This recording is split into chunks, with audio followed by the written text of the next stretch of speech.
Chers auditeurs et chères auditrices de Radio Biarritz, bonjour, je suis Audrey Watt, médium et conférencière et auteure du livre de l'incarnation à l'incarnation de l'âme selon ma vision.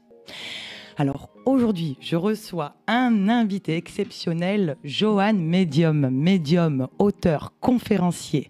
Bonjour Johan. Bonjour Audrey, merci pour ton invitation. Avec grand plaisir. Comment vas-tu Johan? Ça va très bien, très bien. Bon, super.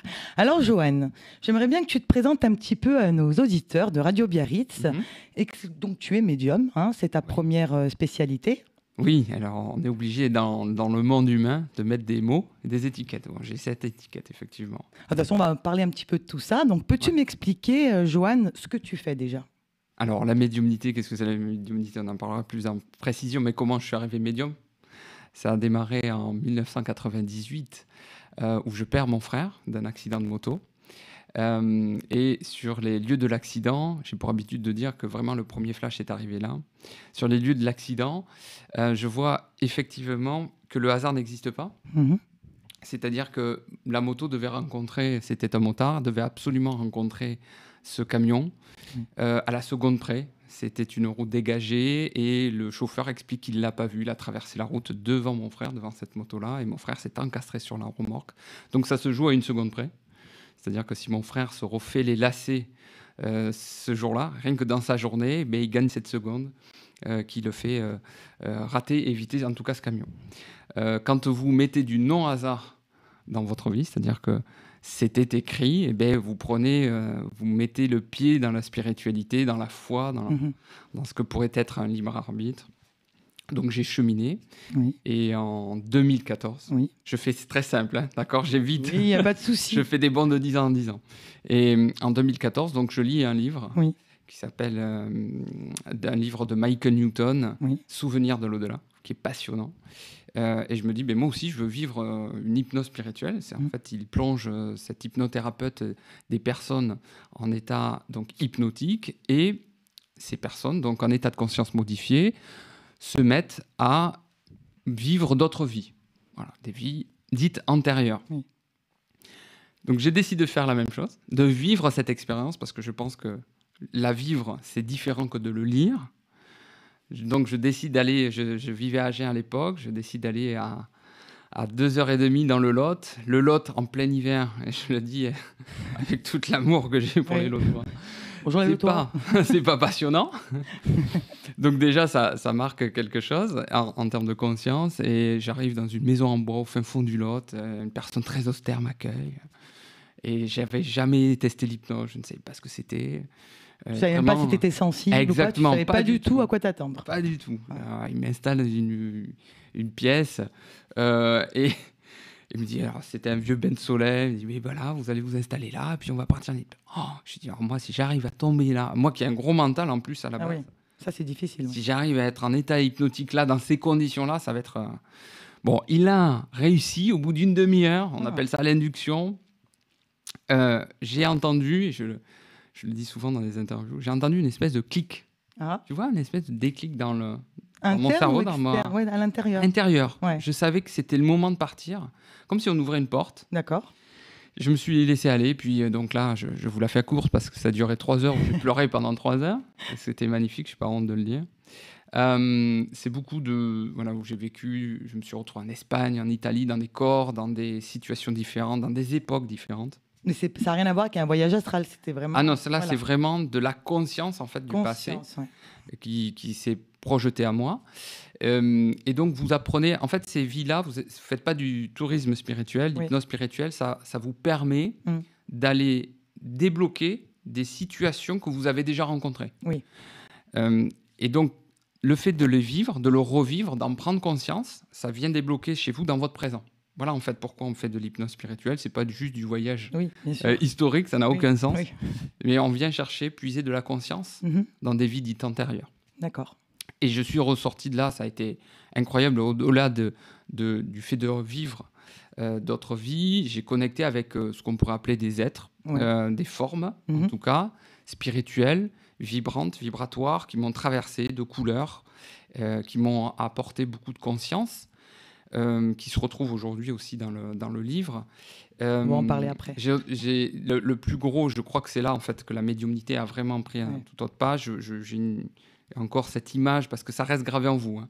Ce que vous vivez reste gravé en vous et j'ai une forme lumineuse violette, de couleur violette, indescriptible en fait. On essaie de mettre des mots sur des mondes ou sur des plans vibratoires où ça n'existe pas. Ce n'est que de la vibration.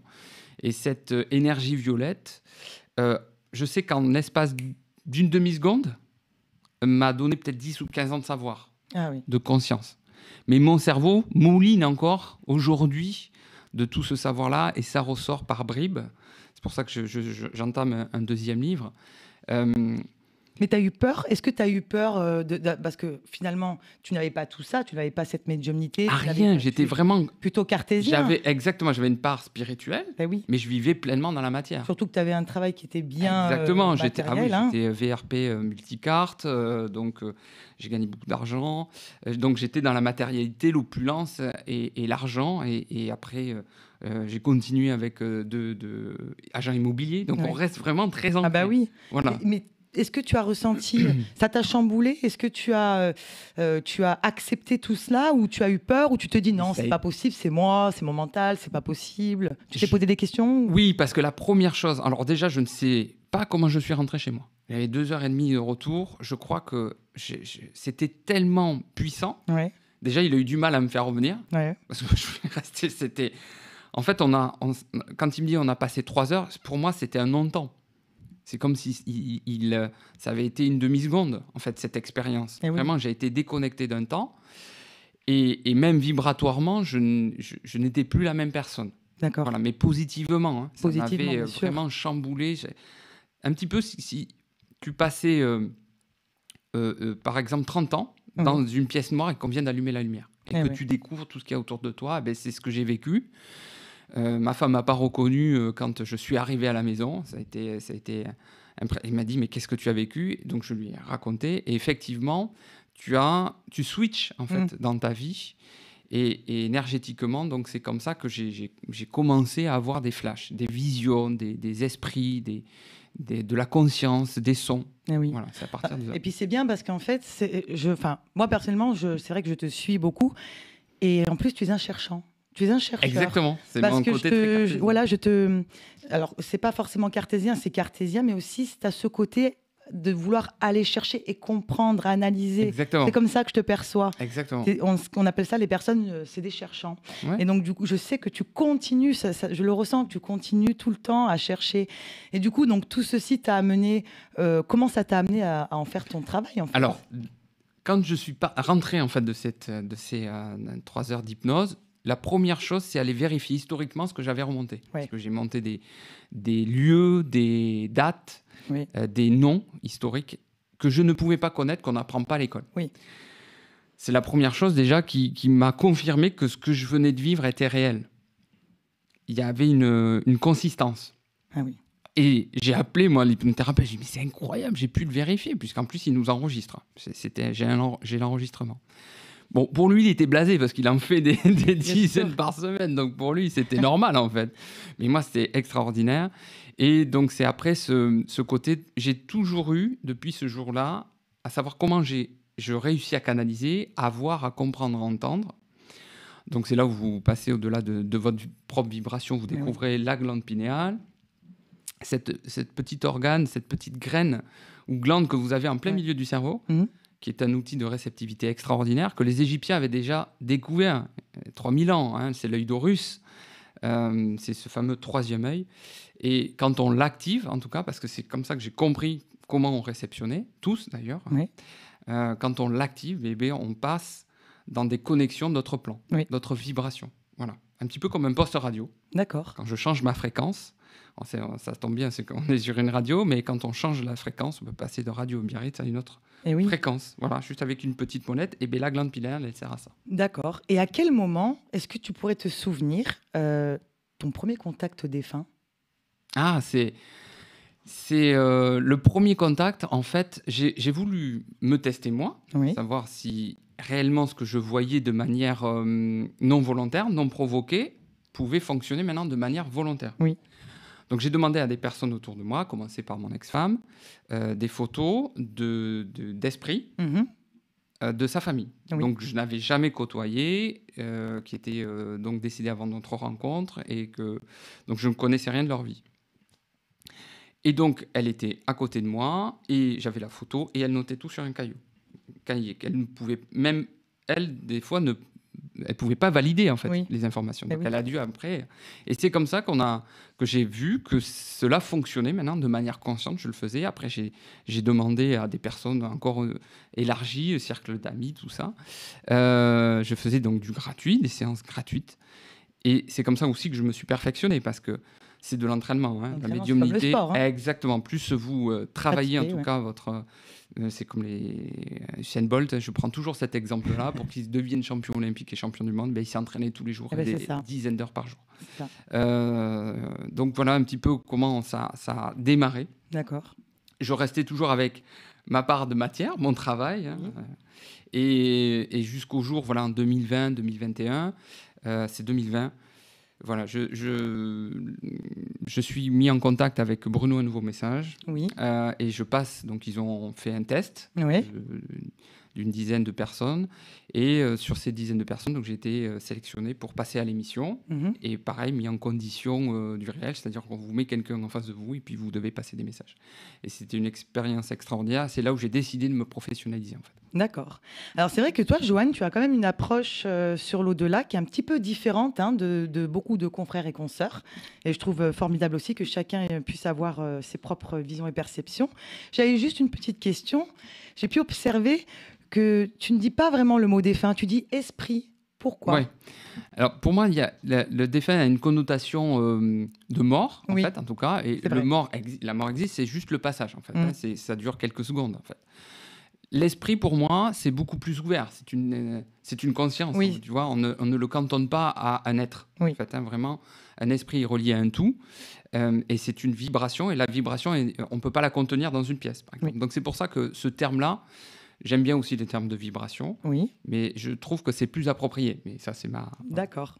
Alors aussi, voilà, je remarque aussi que tu es quand même, je trouve, tu as vraiment un aspect aussi très scientifique. On sent que il y a quelque chose de science chez moi. Je ressens comme ça chez toi. Oui. Et du coup, je vais parler un petit peu de ton livre, Joanne, parce que j'ai lu et que je le trouve vraiment très, très intéressant. D'ailleurs, je vous invite vraiment à lire le livre de Joanne qui s'appelle « L'éveil avec les êtres de lumière ». On va en parler. Donc, vous pouvez le trouver sur Amazon.fr.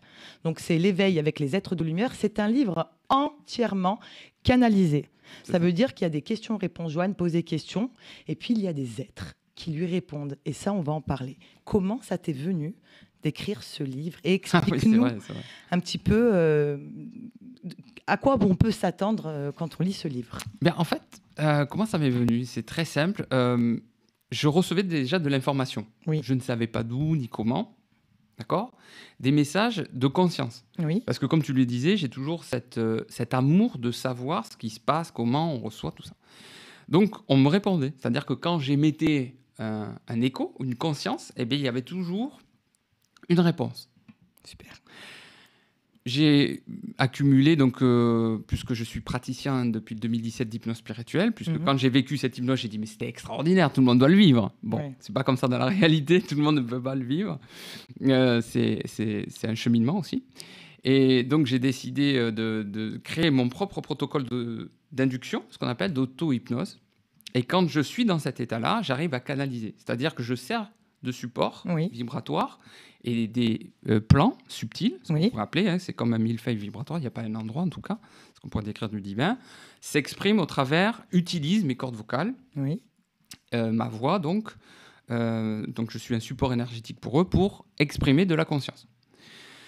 J'avais accumulé des dizaines et des dizaines d'heures d'enregistrement, puisque je m'enregistre toujours à côt, parce que quand vous êtes en état de canalisation, vous ne vous rappelez pas de tout. C'est vrai. C'est pas possible. Je confirme. D'accord ? Le cerveau va s'éteindre, enfin, va se mettre en pause.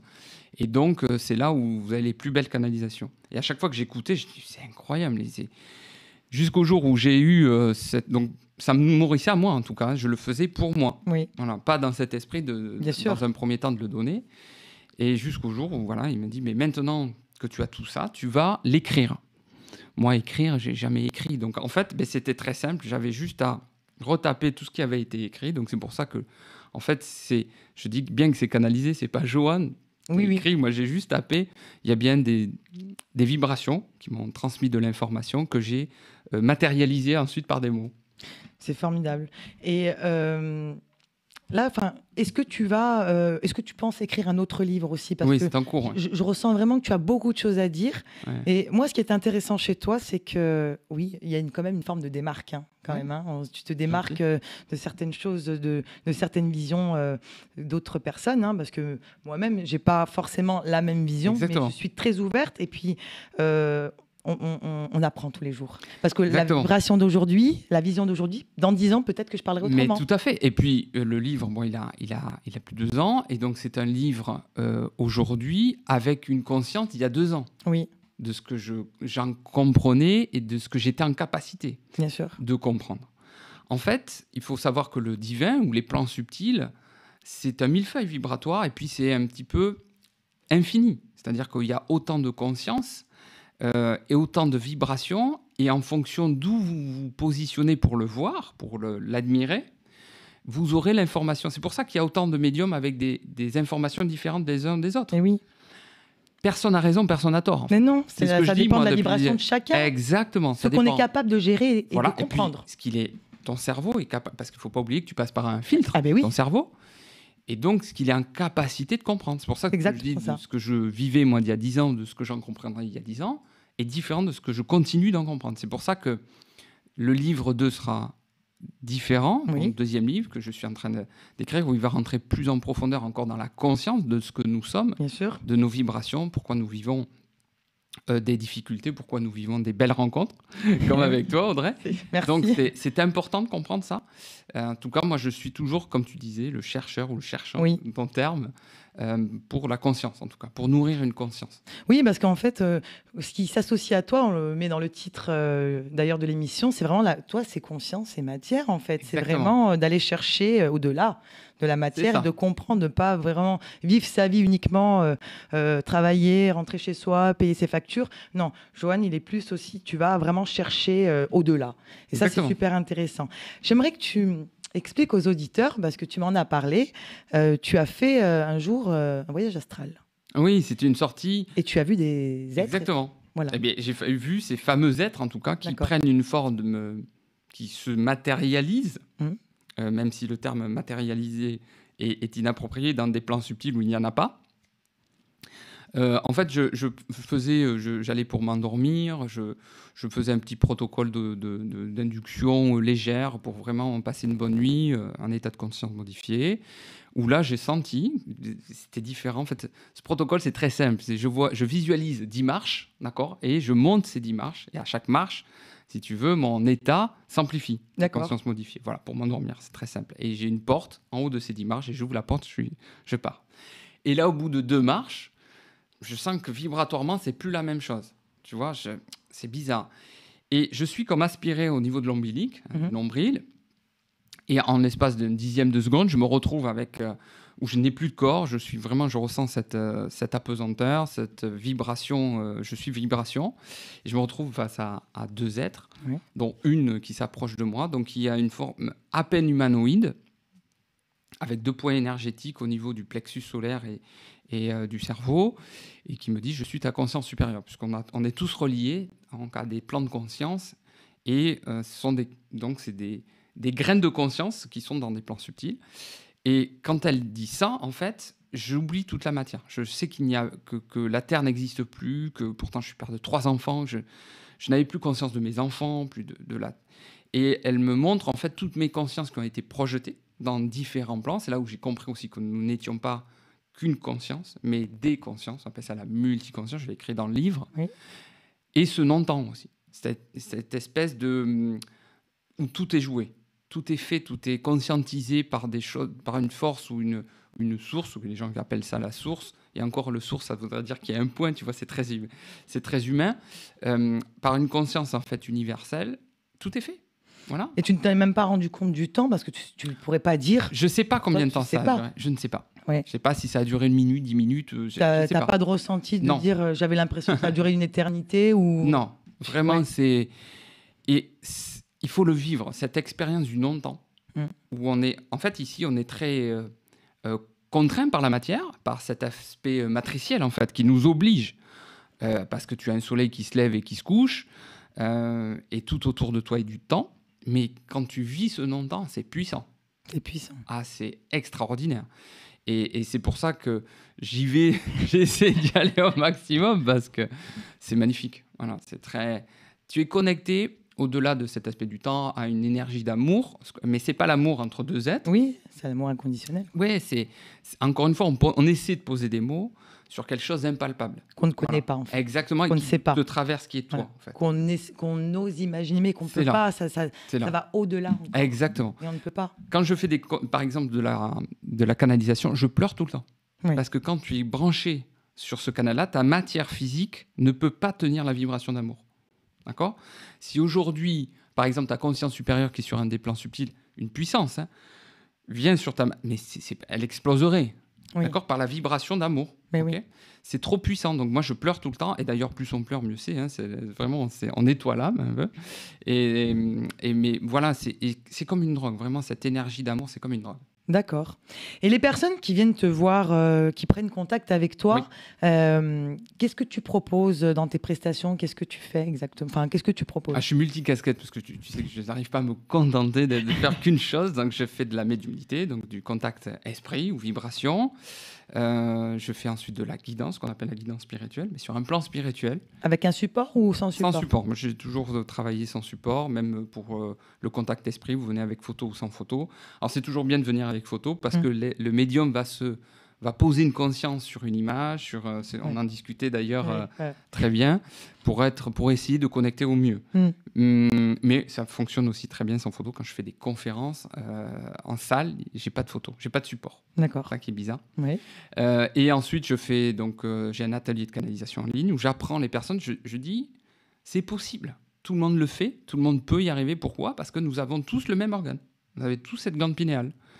Soit c'est votre chemin et ça sera très facilité, d'accord, par les plans subtils, soit ça l'est pas, et puis vous ferez de la canalisation classique. Et ça sera OK aussi. Vous arriverez vous n'en ferez pas votre métier, mais en tout cas, vous arriverez aussi à canaliser pour vous nourrir. Oui. Et ensuite, je fais aussi des ateliers développer ses capacités et ses ressentis, où c'est l'étape d'après, c'est vraiment des personnes qui veulent connecter à des esprits. D'accord. Voilà. Alors, autrefois, j'ai regardé une de tes vidéos et alors, j'ai adoré parce que j'avais testé aussi. C'est la lampe hypnagogique. Oui. Voilà, donc alors c'est vrai que la lampe hypnagogique, elle n'est pas forcément accessible à tout le monde parce qu'elle a quand même un certain coût. Alors c'est vrai que moi, je ne sais pas si ça fonctionne ou pas, c'est vrai que j'ai téléchargé une application, c'est un petit peu la même chose. Ah d'accord, ok. Et je pose le téléphone, vraiment, je ferme les yeux vraiment et ça fait ça. Exactement. Et en parallèle, j'ai mis, je ne sais pas ce que tu en penses, dans mon casque audio, c'est une autre application, c'est les sons binauraux. Oui. De mettre les deux, Exactement. Même si c'est sur le téléphone et que c'est moins, est-ce que ça a un impact ? Ça peut si tu es très sensible. Voilà, si tu as ta glande pinéale est décalcifiée, ce qu'on appelle, si elle est nettoyée, puisqu'elle peut se calcifier en fonction de ce que vous mangez, ce que vous buvez, ce que vous respirez. Les fumeurs, par exemple, calcifient énormément leur glande pinéale. C'est pour ça que je te dis ça. Mais en fait, les lampes hypnagogiques, pour expliquer aux auditeurs qui nous écoutent ou qui nous regardent, ce sont des lampes stromboscopiques avec des LED et qui vont impulser de la lumière. Oui. Donc vous avez les yeux fermés et qui vont, puisque la glande pinéale est derrière le nerf optique, qui vont activer votre glande pinéale. Donc qui vont amplifier un état de conscience modifié. Vous avez la possibilité de le faire soit par la respiration, vous pouvez activer cette glande pinéale, soit par ces lampes-là. C'est beaucoup plus rapide, 30 secondes, 1 minute. Oui. C'est tellement puissant. Donc, c'est pas à mettre entre les mains de tout le monde. On fait attention, par exemple, aux personnes qui ont subi des traumas crâniens ou qui sont épileptiques. Mais c'est extrêmement puissant pour aller connecter de suite à des plans subtils. Voilà, je m'en sers, moi, encore aujourd'hui, c'est très... Voilà. Pas plus de combien de minutes, parce que la première fois qu'on m'a fait tester la vraie lampe, je pense que j'aurais peut-être pas dû faire autant. J'ai dû faire 15-20 minutes. J'avais la tête qui tournait pendant 2 heures. Ouais, c'est beaucoup. J'étais... Moi, dans les ateliers, donc je fais tester, dans les ateliers, développer vos capacités, vos ressentis, je fais tester la lampe. Mais c'est des petites sessions de 2 minutes, 2 minutes 30, pour voir si déjà la personne, si c'est positif pour elle, si elle ressent les effets, et si on sent que ça dérange, on arrête, on coupe. Pas insister en tout cas. D'accord. C'est très intéressant. Écoute, Johan, vraiment, je te remercie vraiment d'avoir accepté mon invitation. Et puis, je vous redis, les auditeurs, vous pouvez trouver le livre de Johan, c'est L'éveil avec les êtres de lumière. C'est un livre entièrement canalisé. Donc, c'est Johan qui a posé des questions en état de conscience modifié, qui a enregistré. Et puis, là, il retranscrit les réponses qu'il a reçues des êtres de plan supérieur. Donc, je vous invite vraiment. Vous pouvez le trouver sur Amazon.fr. Johan, est-ce que tu as un petit mot à dire, un petit mot de la fin? Petit mot de la fin. Bon, déjà, te remercier. Vraiment. Ça a été une belle rencontre. C'est une très belle rencontre. Et juste le mot de merci à Radio Biarritz de nous accueillir aujourd'hui. Petit mot, soyez curieux. Soyez curieux, pas seulement de votre vie terrestre, mais de ce que vous êtes, de ce que vous vibrez, ce que vous avez envie, et donc expérimenter. Je crois que c'est moi ce qui a été les expériences qui font que je suis là aussi aujourd'hui, que j'en ai écrit un livre, parce que quand on est curieux dans la vie, qu'on est curieux de l'amour, voilà, ça se déroule très bien, beaucoup mieux en tout cas, on arrive à traverser la vie qui est difficile, mais avec beaucoup plus de légèreté. C'est ça, voilà. Je confirme. Alors, chers auditeurs et auditrices, je vous remercie pour cette émission. Je vous dis à très vite chez Radio Biarritz avec Audrey. Bye bye. Ciao, bye.